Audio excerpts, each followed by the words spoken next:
Hi all, this is Anjali and welcome to another day to practice data frame and series questions. So हम यहाँ पर practice कर रहे हैं इतने अच्छे से कि जब आपका एग्जाम हो तो उस टाइम पे आपको कोई भी क्वेश्चन देख के ऐसा ना लगे कि ये कैसा क्वेश्चन आ गया। सब क्वेश्चंस आपको ऐसे लगे कि यार ये तो किया हुआ है ना। So for that, follow the series and subscribe the channel right now if you haven't subscribed yet. and अपने बाकी फ्रेंड्स के साथ भी शेयर कीजिए ताकि वो भी इसका प्रॉपर फायदा उठा सके।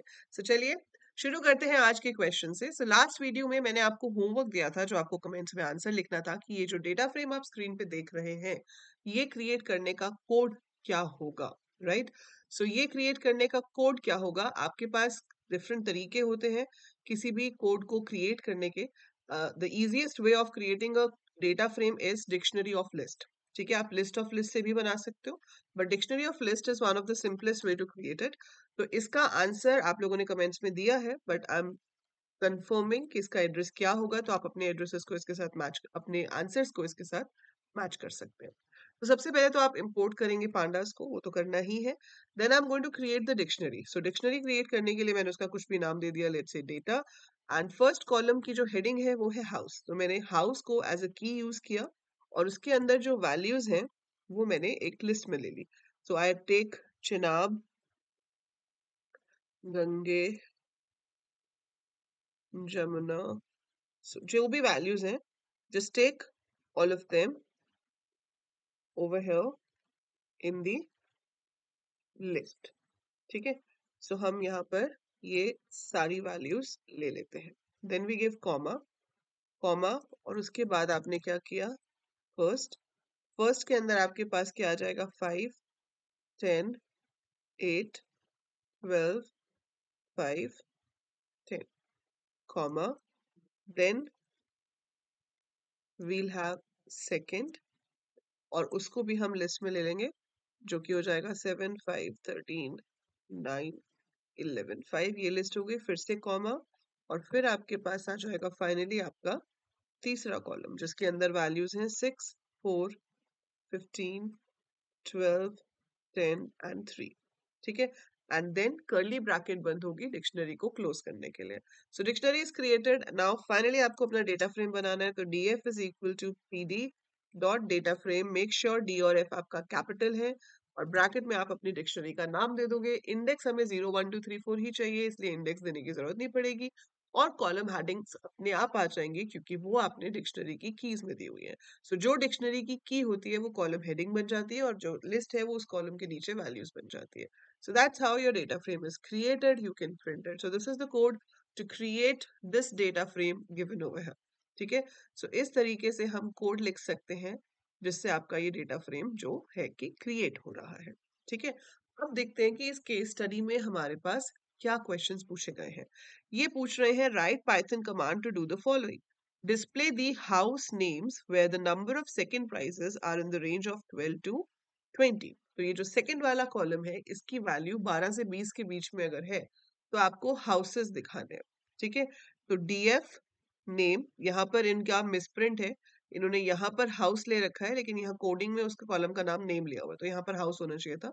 अगर आपको पेपर में ऐसा मिसप्रिंट हुआ तो ग्रेस मार्क्स मिल जाएंगे, बट यहाँ पर हम एज्यूम कर रहे हैं कि ये गलत है, तो यहाँ पर हाउस होना चाहिए था। ठीक है, एज पर दैट आपकी कंडीशन लिखने का तरीका कौन सा वाला सही है, देखो डीएफ में से सिर्फ नेम दिखाना है तो डी तो हो ही नहीं सकता, ए बी सी ही हो सकते हैं।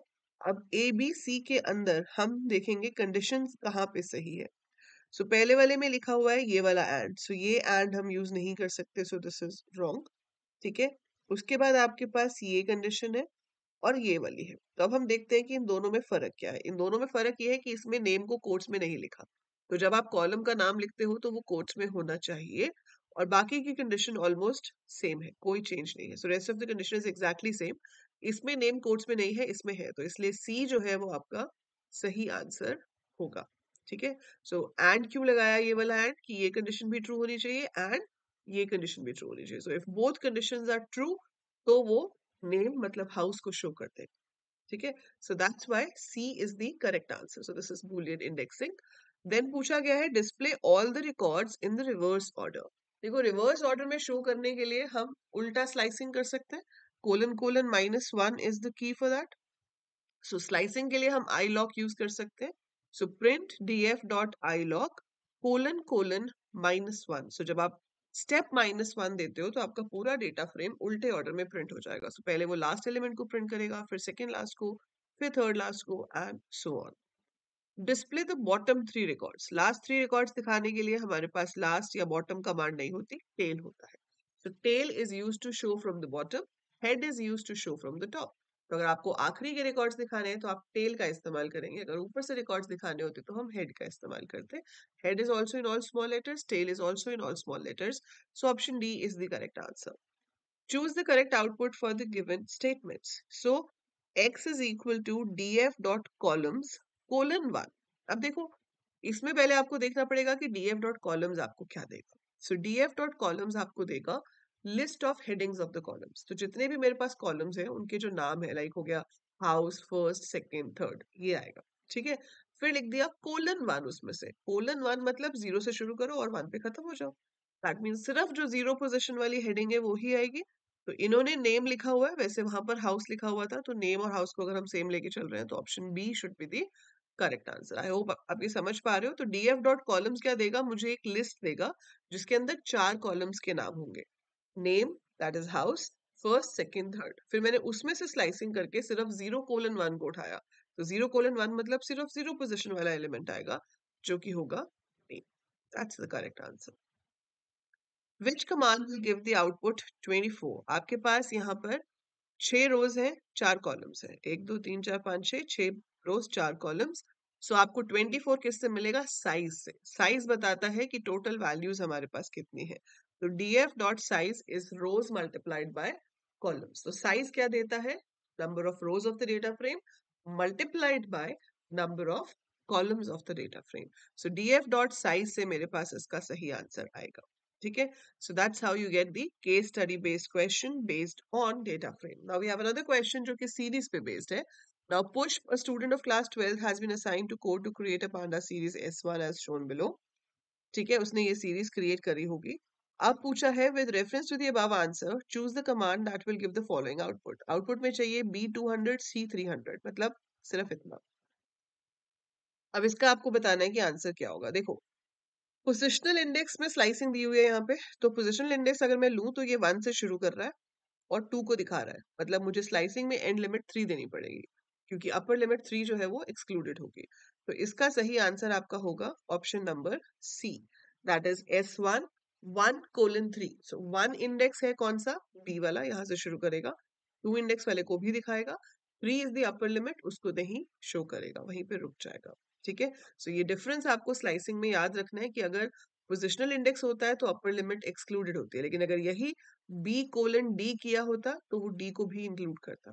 ठीक है, सो यूजर डिफाइंड इंडेक्स में अपर लिमिट भी इंक्लूडेड होती है, लेकिन पोजिशनल इंडेक्स जो इंटीजर इंडेक्स हम देते हैं उसमें अपर लिमिट इंक्लूड नहीं होती है। Help him to identify the correct statement that can be used to extract the value of index C. So इसमें से सही आंसर है आपका ऑप्शन नंबर डी। क्यों? C जो है वो आपका इंडेक्स है, स्ट्रिंग है, तो कोट्स में आना चाहिए। ये गलत है क्योंकि इसमें कोट्स नहीं है, इसमें ब्रैकेट भी गलत है और कोट्स भी नहीं है। इसमें S1 को भी कोट्स में लिखा है जो कि नहीं चाहिए, तो इसलिए ये गलत है। सो आपका option D is the correct answer. S1 is name of the variable, वो कोट्स में नहीं आएगा। इंडेक्स हमें कोट्स में लिखना पड़ेगा क्योंकि वो स्ट्रिंग टाइप का है। Next question, which of the following command will give you the following output? B200 D400। सो हमने B से शुरू किया और बीच में एक स्किप करके D को शो किया है, मतलब 1 पोजीशन से शुरू कर रहे हैं और बीच में स्किप कर रहे हैं। तो स्किप करने के लिए आपके पास एक ही ऑप्शन दे रहा है यहाँ पर। स्किप तभी होगा जब स्टेप 2 होगा, है ना? तो बाकी दोनों में, मतलब बाकी तीनों में तो स्टेप है ही नहीं, तो obviously that's not the correct answer. तो अगर आपने अच्छी प्रैक्टिस करी है तो आपको देख के ही पता चल जाएगा कि स्किप तो तभी होगा जब हमने स्टेप में 2 दिया होगा। डिपेंड करना है कितने से स्किप करना है। यहाँ 1 स्किप कर रहा है तो स्टेप 2 होगा, 2 स्किप हो रहे होते तो स्टेप 3 होता। सो हम 1 को स्किप तभी करेंगे जब हमारे पास स्टेप 2 होगा, और वो सिर्फ इसमें है। सो 1 से शुरू कर रहे हैं, 4 तक जा रहे हैं, 2 मतलब 1 और 3 इंडेक्स वाला शो हो रहा है।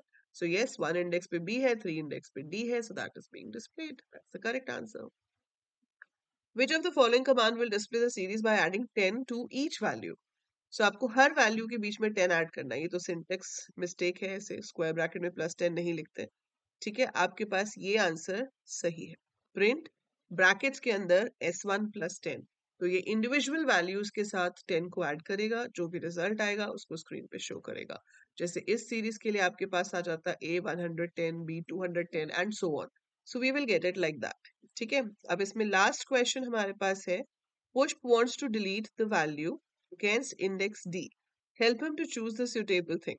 वैसे तो इसमें क्या होता है कि we don't use drop with series, क्योंकि series are said to be data immutable, but still यहाँ पर अगर आपको ऑप्शन चूज करनी है तो B is the correct answer. So drop से डिलीट हो जाएगा, S1 is equal to S1 dot drop, और आप इंडेक्स डी यहाँ पर दे सकते हैं। So that's how it will be deleting from a series, right? So now Gaurav has written a Python code to create a bar plot. Bar plot हम matplotlib के जब questions करेंगे तब करेंगे, but we will be doing another set of data frame and series questions. तो मैं अब आपको काम दे के जाती हूँ, जो आप अगली वीडियो तक करके रखेंगे, जिसका आंसर हम obviously अगली वीडियो में डिस्कस करेंगे, and we will be discussing further questions. So let me show you the question which you have to work upon. तो ये जो फाइल है इसमें आपको सारे टॉपिक्स के केस स्टडी बेस्ड क्वेश्चंस दिए हुए हैं। सो आप ये वाला क्वेश्चन देख रहे हो। सो इसमें क्या है, Zeenat has created the following data frame, ठीक है, और उसके बाद आपसे ये पूछा गया है, which among the following option will give 90 and 95 as output. तो डेटा फ्रेम क्रिएट तो आप कर ही लोगे, तो उसका कोड नहीं लिखना है आपको, आपको ये फर्स्ट वाले का आंसर कमेंट में बताना है। तो ये जो क्वेश्चन आपके सामने आ रहा है इसका आंसर आप कमेंट्स में लिखिए, एंड अगली वीडियो में आपको इसका आंसर कंफर्म भी हो जाएगा, एंड अलोंग विद दैट इसके जो फॉलोइंग क्वेश्चंस हैं वो हम सॉल्व करेंगे। सो आई होप आज जो हमने डिस्कस किया वो आपको अच्छे से समझ आया होगा। If yes, so do like the video, share it with all your classmates, all your friends and your juniors too, because it is going to help them ahead. और अगर आप आगे CUET, CSIP या फिर BCA के entrance की preparation कर रहे हो या बीटेक करने वाले हो, तो this channel is going to help you a lot, तो सब्सक्राइब करके रखिए, और अपने और फ्रेंड्स जो आगे जाके बीटेक करना चाहते हैं उनको भी बोलिए सब्सक्राइब करने के लिए। I'll see you in the next video. Till then, take very good care of yourself. Bye for now.